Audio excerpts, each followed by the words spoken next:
Brought to you by खाता book. इनका tomorrow होना हो लेकिन हिसाब टुडे हो सकता है। हाँ? कैसे? भाई खाता आउट करो, खाता बुक डाउनलोड करो, ये ऑटोमेटिकली हिसाब करे, उधारी वापस लाए फटाफट। भेज दिया उसको हिसाब। खाता बुक, बिजनेस हुआ इजी।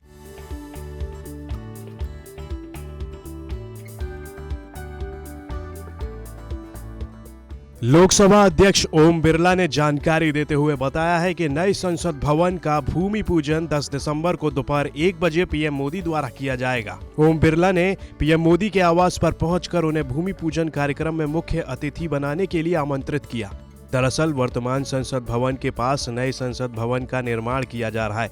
अंग्रेजों के जमाने में बना भारत का संसद भवन अब सिर्फ इतिहास में रह जाएगा। नया संसद भवन कैसा होगा, इसकी तस्वीर भी सामने आ गई है। ओम बिरला ने आगे कहा कि भारत का लोकतंत्र और हमारी संसद समय की कसौटी पर खरे उतरे हैं और पहले से कहीं ज्यादा सुदृढ़ और मजबूत हुए हैं। नया संसद भवन भारत के लोकतंत्र का स्मारक होगा, जो न केवल हमारे गौरवशाली इतिहास बल्कि भारतवासियों की शक्ति, विविधता और उद्यमिता का प्रतीक होगा। लोकसभा अध्यक्ष ने कहा कि नया संसद भवन आत्मनिर्भर भारत का एक ऐसा मंदिर होगा जो राष्ट्र की विविधता को प्रतिबिंबित करेगा। ये पुराने संसद भवन से 17,000 वर्ग मीटर बड़ा होगा। उन्होंने कहा कि इसे 1971 करोड़ रुपए की लागत से 64,500 वर्ग मीटर क्षेत्र में बनाया जाएगा।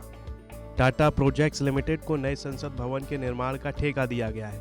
लोकसभा अध्यक्ष ने कहा कि इसका design HCP design planning and management private limited ने तैयार किया है।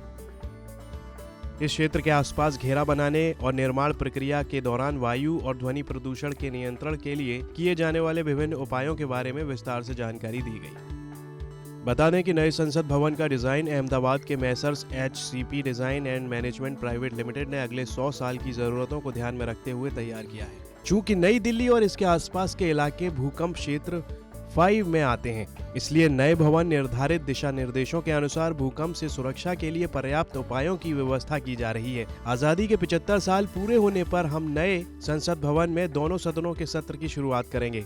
नए संसद भवन में लोकसभा सदस्यों के लिए लगभग 888 सीटें और राज्यसभा सदस्यों के लिए 326 से अधिक सीटें होंगी। लोकसभा हॉल 1224 सदस्यों को एक साथ समायोजित करने में सक्षम होगा। लोकसभा और राज्यसभा कक्षों के अलावा नए भवन में एक भव्य संविधान कक्ष होगा, जिसमें भारत की लोकतांत्रिक विरासत दर्शाने के लिए दूसरी वस्तुओं के साथ साथ संविधान की मूल प्रति, डिजिटल डिस्प्ले आदि होंगे। गौरतलब है कि अभी मौजूद संसद भवन का निर्माण कार्य 1921 में शुरू हुआ था, जो 1927 में जाकर पूरा हुआ, जिसको एडविन लुटियंस और हार्वर्ड बेकर ने डिजाइन किया था। इस भवन के निर्माण में कुल 83 लाख रुपए की लागत आई थी। ये संसद भवन 2.4 हेक्टेयर में फैला हुआ है। ब्यूरो रिपोर्ट, भारत तक।